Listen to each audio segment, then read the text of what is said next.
I think prior loss should be completely cut out of healthcare altogether. The entire concept of a prior authorization is such a crazy idea at its core. This is a company that literally benefits and profits from every claim that is not paid. You're asking them for permission to provide care to a patient. That's just at the core what it is. Now, who you're asking is not a doctor. So you're asking someone who's not a physician. If a physician who has ordered a test or wants to do a certain type of procedure or surgery, you're asking them for permission. That at its core is just not right.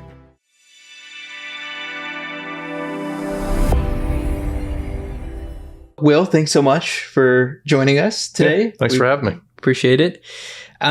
We'd love to hear about your background, how you got started in what you do today, and then your transition over to Baldwin and some of the work you do there. Yeah, so it's a kind of an unusual, I guess, path to healthcare.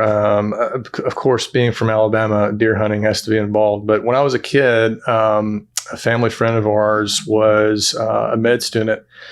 And he's actually a surgeon now at UAB in Birmingham, but he was dressing a deer, cleaning the deer at the camp, and was pulling out all the organs out, and was, I was 5 or 6, 7 years old at the time, and he was explaining what every organ did. And I just remember, that really had a huge impact on me, and seeing, his knowledge base and understanding of how, just that animal, but just, all organs and how all of our bodies work. And so that was the first, big thing I can remember that really attracted me towards medicine and healthcare, and went to the University of South Alabama and originally wanted to be a radiologist. And I actually got some really great advice from a professor and my advisor there. I think it was multifaceted. I think that she knew, one, that I was not smart enough to be a radiologist, and two, after talking to me quite a bit, realized that I had a lot of interest in business and business management, and helped me realize that. And she also, I think, saw that, unfortunately, radiology and a lot of specialties across medicine are going to be not completely replaced, but a lot of it will be replaced by AI, which is, it's good and bad. I think it's good for the patient, in a lot of ways. But I think she saw that as well, and very wisely said, I think you should look into the business side. And so I changed my major my freshman year to healthcare management and administration, and graduated with that degree. Got a job right out of college managing a rural health clinic. Actually in my hometown. It was just perfect. And so I did that for a year. That was not going to be the long-term the plan, but I had to get my feet wet, and then went to work for a pulmonary critical care group in Mobile. And it was actually, at the time, I think it's probably gone up, but at the time it was the 5th largest private pulmonary critical care group in the United States. And I cut my teeth with that practice, learned a lot from their CEO, and a great guy, great management, great doctors. They were very patient with me. I think I turned 23 my first week there, as an office manager of their main office. And then worked there for a couple of years, and then got an opportunity to be an administrator of an OBGYN practice, and manage that practice. And actually managed that practice through COVID, which was incredibly difficult and heartbreaking in a lot of ways, but taught me a lot about managing people, just obviously supplemental to what you learn in school. And I think anyone that managed a healthcare practice or facility or a system or whatever through COVID has seen the absolute worst of any type of situation involving healthcare. And if you could manage a practice through that and still provide care, you can pretty much manage any situation that you'll ever see. So did that. And at the time I was driving across the bay, an hour one way every day. And my wife and I knew we were getting ready to have kids. And so I just got called and offered to be an operations director for Baldwin Bone Joint, which is an orthopedic practice 7 minutes from my house. Super, fast growing area. It's actually our metro is actually, as of 2024, the fifth fastest growing metro in the U.S. And so clearly there's a lot of opportunity for growth there. So I actually joined them and actually took a pay cut to go there because I really, saw a great opportunity there. Never could have imagined it would have turned out how it did. But a month later, their CEO left and took a CEO position with Mississippi Sports Medicine, which is a giant practice. And so I was promoted and been CEO ever since. And so, yeah, that's where we're at. That was 3 years ago, a little over 3 years ago. Yeah, I love that. And, actually where you started your career in the rural health side, I think is so interesting because that really meets patients where they are, right? And I think there's such an important part of the community. I'm sure you learned a lot there that you've kind of brought to Baldwin today. What I'm curious about is what did that transition look like for you, in as quickly as it looks like 3 months or 4 months from running operations to running the entire business? What did you have to learn? What was new? What was surprising? Everything. The expression "drinking water through a fire hose." I mean, that was it. And the practice had grown so fast in such a short amount of time. The operations director position really was needed 2 or 3 years prior to that.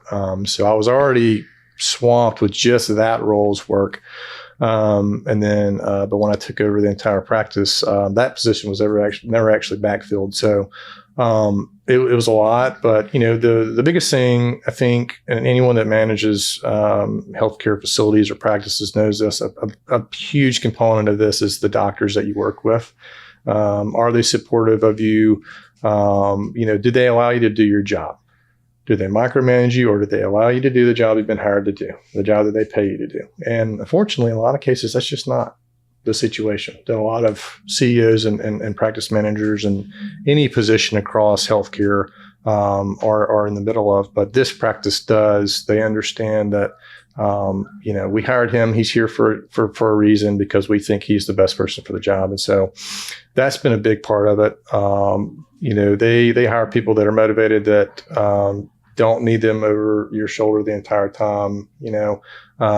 They want to see their data. They want to know every month and every quarter, where are we at, and they expect feedback. But that's been a huge component. But the hardest part was, you just don't know what you don't know yet when you get in. You have to really dig and educate yourself on the practice front end to back end as quickly as possible to be able to effectively manage it. Having done this a couple of times, worked for several practices, it typically takes 6 months to a year to fully get your head around everything that's going on.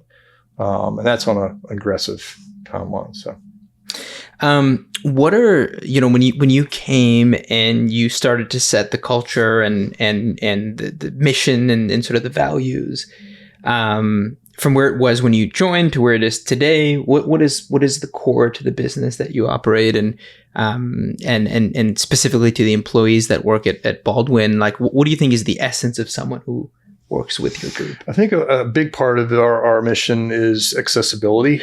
Part of our vision and mission is to provide, superior orthopedic care close to home. We've got 6 locations across the county.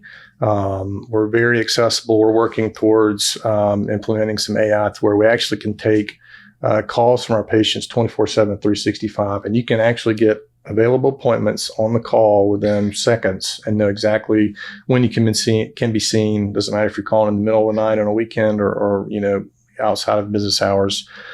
As far as what we try to do every day, and it sounds cliche, and I guess it is, but you really try to treat each patient like it's your family. My family, I've brought through my practice. I trust our doctors enough to do that.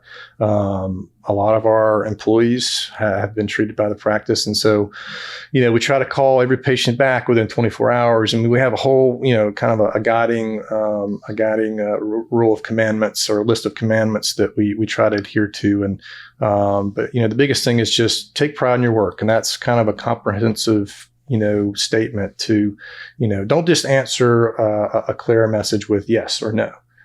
Yes, ma'am. No, sir. Is there anything else I can help you with today? just little things like that help build a comprehensively superior visit compared to what else is out there. When you're talking to patients, look them in the eye when you're speaking to them. If you're on the phone and a patient walks up, sorry, Miss Smith, I'll be right with you. Just little things like that. And if you go look at our Google reviews, you'll see that our patients do notice that and do take the time out of the day to leave that review saying, I've never had a visit like this before. I'll snapshot those and send them to our staff in my memos and say, this is why we do what I do. We're not selling tennis shoes here. We're literally selling an improved life to these people. Not even selling, we're providing, an improvement to your life. So it's special work that we do. I think that's the biggest thing. A CEO I used to work for, super smart guy, said that, one of the biggest things you're doing is you're being a cheerleader. That's kind of the role you're in every day. You're a cheerleader to keep everybody motivated, keep everybody treating patients effectively. So, and you mentioned that in the last 3 years and even before that, you are growing just extremely rapidly, right? Do you contribute a lot of that to this culture that you've built? Were there other factors? That's first question. And then second one is, how have you dealt with that growth? What have you put into place? The AI call center is a great example of that. But what else have you done to keep up with the pace of just demand in the area? Of course, I like to think that things that we've done have 100% been the reason for the growth. But I think that's just natural growth of our region because it's a great place to live. I think a lot of what we've done has attracted patients. Marketing the practice, bringing in new guys straight out of fellowship that are highly trained, great schools, ties to the area, talented guys. We really do offer comprehensive MSK care. We've got non-operative pain management, non-operative sports medicine, foot and ankle, hand surgeon, spine surgery, generalists, joint guys. Everybody's got their niche. And of course, all these guys can do any of these surgeries, but they all have their thing that they do more of. And so, I think that the natural growth of the area, along with us having the ability to absorb that influx of patients and bring in and recruit and retain new doctors and surgeons, has been huge. We're just blessed to be in a booming area, and so I think naturally doctors want to come there, and it's kind of a unicorn market. I tell our guys, most people in Baldwin County are not from there, so it's kind of like a clean slate for every practice there. You've got to really focus on marketing, SEO, social media marketing, because unfortunately, a lot of people that are looking for care are just going to go on Facebook. For better or for worse. I think it's for the worse, but that's just the reality. I think a lot of people are going on Facebook and asking people their opinion on doctors. And, it's good in a way, but I think there are better ways to find the best doctor out there. But I hope that answers your question. It does. And I'm curious, maybe some of the challenges that you've seen in being able to keep up with some of the growth and things that you've learned, or you kind of jumping into the CEO role. I'm sure everyone makes mistakes. It's about learning from them and iterating on it quickly. So I'm curious if you're able to share any of that. I think that I've spent more time on growth related tasks versus things that kind of are at the core. The core of running a successful practice. You only have so many hours in the day. And so if you have, the choice between focusing on, for example, this new doctor that's coming in, you want to make sure that he's, all set and ready to go.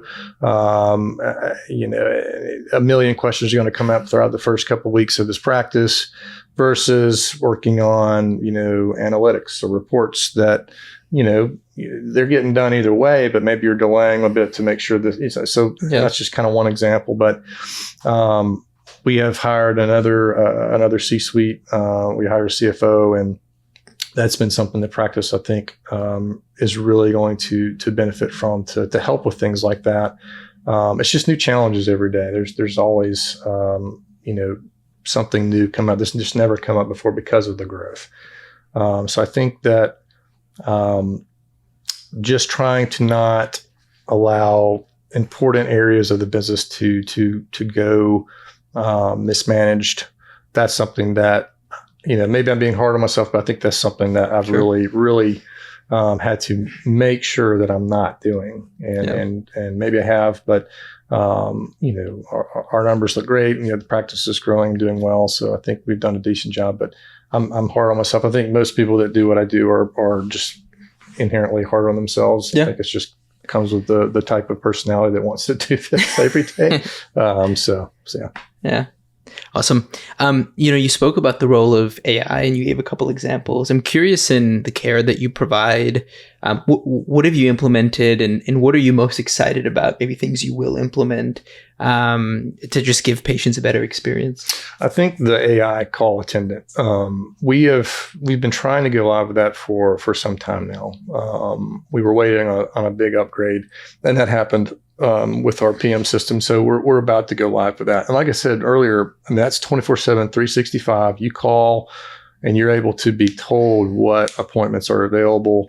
So that's a big one. That's a game changer because people are waiting till business hours. Monday morning we're backed up. We have a ton of people answering calls across all of our offices. If you call our office, all 6 locations ring. But even then, there's a wait time that's longer than normal on Monday morning because people are waiting to the weekend. So it's going to be a huge deal. It's going to be something we market for and really try to make our patients and potential patients aware of because that is a big deal. That's just not something that's normal in our market. 24/7 access to a live appointment where you can call on a Saturday and say, all right, well, I got an appointment for Monday morning with Dr. X. Yeah. You have to wait till Monday morning everywhere else. Yeah. So that's huge. Just on that front, I think I'm really excited about that. There's a lot of the back end stuff with claims management, stuff like that, inputting codes and making sure that the payers pay us what they're supposed to pay us on time, that they have what they need to process a clean claim. We've been doing that for a little over 2 years now, and we're really happy with the results from that. But that's a moving target, right? The payers are getting better every day at not paying us on time, and that's just the model. That's their model. Yeah, and orthopedics is and can be quite complex, especially when it relates to reimbursement. What are some of the most complex challenges? And I know you're passionate about this, right? Yeah. But maybe let's start with the challenges and then what you think the solution is, and some of the work that you've done there in getting reimbursed a fair wage. Yeah, no, the biggest challenge is dealing with the insurers. Like I said, we're going to battle every day with $1 trillion industry. Make no qualms about it. And so they've got a lot of money and a lot of resources to ensure that payment is delayed, and that's just the business model. It just is what it is. It results in billions of dollars of additional profits for them every quarter. But we work with our payer reps and for the most part we have great relationships with all of them. But that's just the game that we're in the middle of. That's healthcare in America in 2025. There's so much money to be made on their side that they really don't have any choice but to do that. Again, just making sure that the information that we're getting to them the first go round is as accurate as possible. I think that there has to be some type of reform in the prior auth realm. This is all personal opinions here, but I think prior auth should be completely cut out of healthcare altogether. The entire concept of a prior authorization is such a crazy idea at its core. This is a company that literally benefits and profits from every claim that is not paid. And so, you're asking them for permission to provide care to a patient. That's just at the core what it is. Now, who you're asking is not a doctor. So you're asking someone who's not a physician, if a physician who has ordered a test or wants to do a certain type of procedure or surgery, you're asking them for permission. That at its core is just not right. And I would actually challenge anyone that disagrees with me to find a doctor in America not employed by a health insurer that agrees that prior auths are good for patient care, because it delays it. That's 100% what prior authorizations are built to do, and that's what they do. They delay care. So, again, that's just my personal opinion. So I think prior auth reform is huge. There are some states that are actually working towards streamlining for certain code sets and certain types of procedures and care. They're actually doing away with. I think Indiana is kind of leading the charge on that. I've actually met with congressmen and some House representatives about prior auth reform, but Alabama's dead last on the HHI index, the Hofferdahl-Hirschman index. It's a market competitiveness metric scoring system. Alabama is dead last. And so we have no competitive marketplace. So it's kind of, in my opinion, it's the perfect proving ground for what could be a complete 180 and could be the model for the other states, and what could be a truly, successful healthcare environment that puts the patient first, not profits, doesn't put handcuffs on these physicians. These guys go to school for a long time. I mean, there's over 100 years of orthopedic practice experience in our practice. And to have to call an insurance company and ask for permission for them to provide care is infuriating, personally. And I know they are not fans of it either. So I think that could be the linchpin for kind of swinging the door open on care, fast care, appropriate care, and ultimately, healthier patients. That could be a huge deal. I was going to say, I think all we want is the absolute best patient care at the end of the day. And it's just a bunch of friction that you have to go through to get that patient care. And so I think we're all aligned on the patient comes first, and everything else is either administrative bloat or something else you have to do on top to go and take care of the patient. Yeah. Right. And incredible to hear that you've actually spoken to folks that have the power and the influence to make some of these changes, and looking forward to seeing if they actually do make those changes. And I don't know. I'm not optimistic, but I don't know. Maybe I'll be proven wrong. Like I said, there's just so much money in that space, and so much lobbying power. But I do think there has to be change, or we could be looking at something else, like most people moving to cash pay, which is not good for the payers. Believe it or not, I'm trying to do this. Helps them. We've gone past the point of where it's feasible. They've got to backpedal a bit and be a little more reasonable. Stop increasing premiums. Stop cutting reimbursement. Stop with these ad hoc prior authorizations that change constantly. It's a moving target. Let's streamline it. Let's put it all on one platform, or just do away with it altogether and allow doctors to do what they feel is best for their patients. If we move to the patient side, and you spoke about the call center, of course, what are the other, in your observation, and maybe you guys have solved a lot of this, the biggest barriers to them actually getting that care, right? So auth is, of course, one of them. Scheduling is one of them. What are the other big barriers that you see, and how do you cut them down? I think patients just knowing what's available in their market. We do a lot of marketing, but I'll come across people that don't know that we have non-operative pain management physicians, or non-operative sports medicine, or spine surgeon, or any of it. I think a lot of it is just that we're kind of spoiled because we work in healthcare and we understand what all is out there, because that's what we're engrossing ourselves in, all day. I think the typical person is doing another job in a completely different industry and has a family to run, just doesn't understand or doesn't have the time to get their head around what else is out there. Yeah. And so, and that, again, I think that comes back to the carriers. We're doing a ton to market our practice, but I think the carriers should be doing a lot to market what is out there too, to the people that are in their under their care, or management of care. If they've got 1,000 people that are in a certain market under a certain insurance company, they should be constantly sending letters out saying, hey, if you're having, lower back pain, here's doctors in your direct market. But, of course, that would be against their business interest to do that.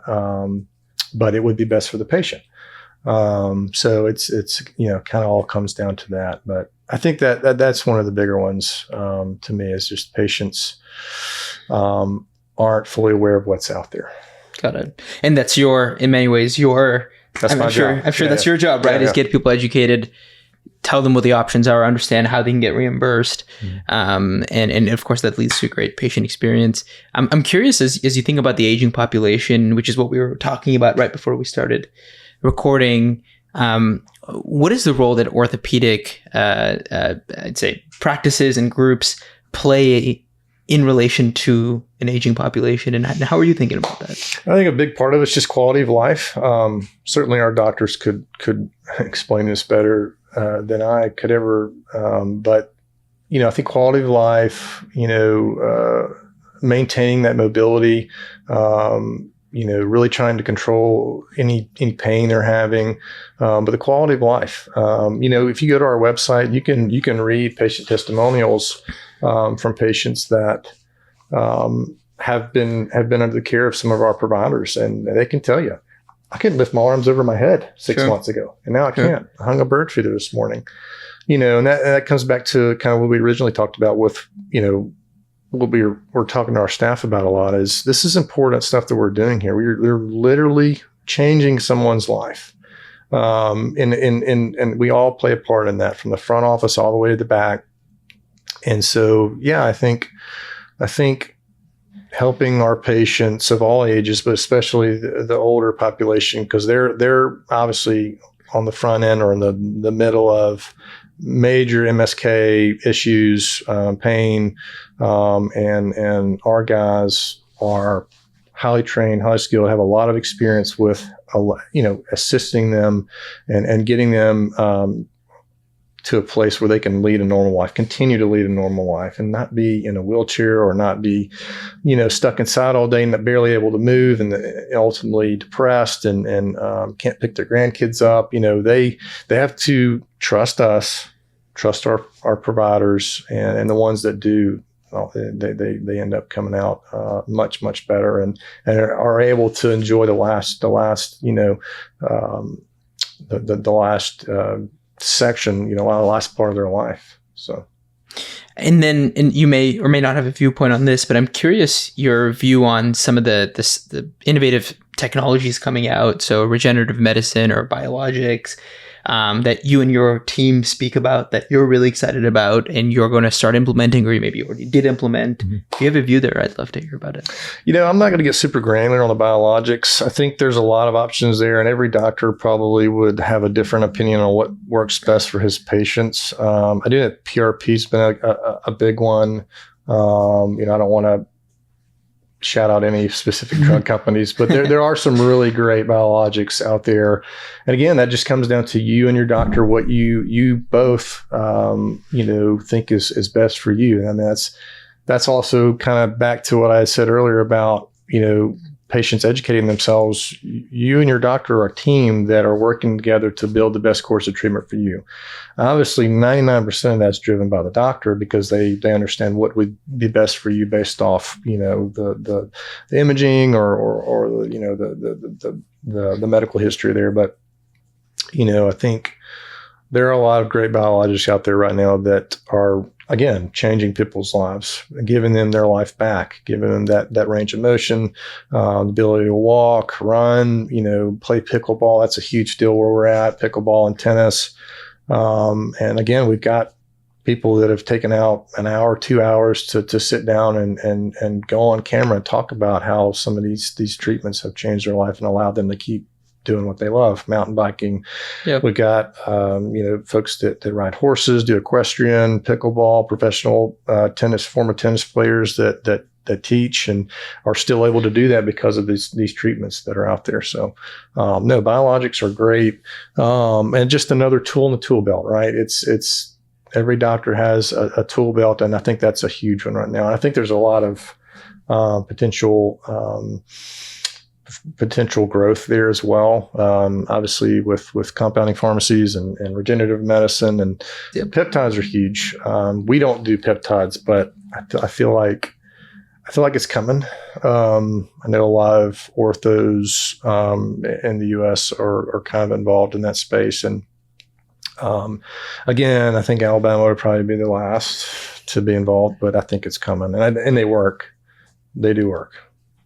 The final question I have for you is, if you can recall one or two stories of, anonymized, but of just some of the great work that you and your team have done that has left that lasting impact, right? Whether it's a testimonial or something that impacted you personally as well. I'd be curious to hear about that. Yeah, my own grandmother is, and she wouldn't mind me sharing this, is a patient and has had treatment, non-op treatment, and it's been incredible for her.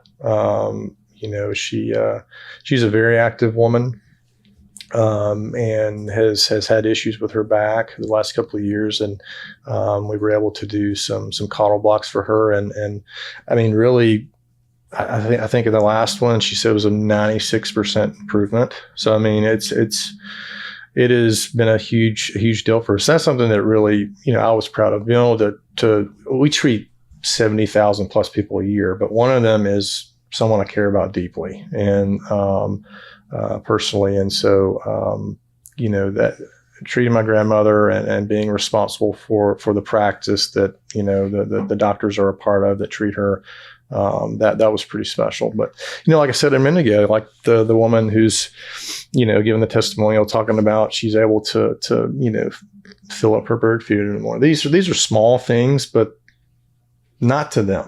These are big things to them. They're able to continue leading a normal life, and you don't realize, how much that means until it's gone. And so, just comprehensively, I think that's really the proudest thing I am of that our practice is responsible for. So, thanks for the time. I think you're doing incredible work, and I think everyone in the community, I'm sure, appreciates how accessible you are, which I know you said is a core value of yours, and the incredible treatments that your providers provide on a daily basis as well. So appreciate the insights and the thoughts, and we'll see you soon. All right. Thanks so much.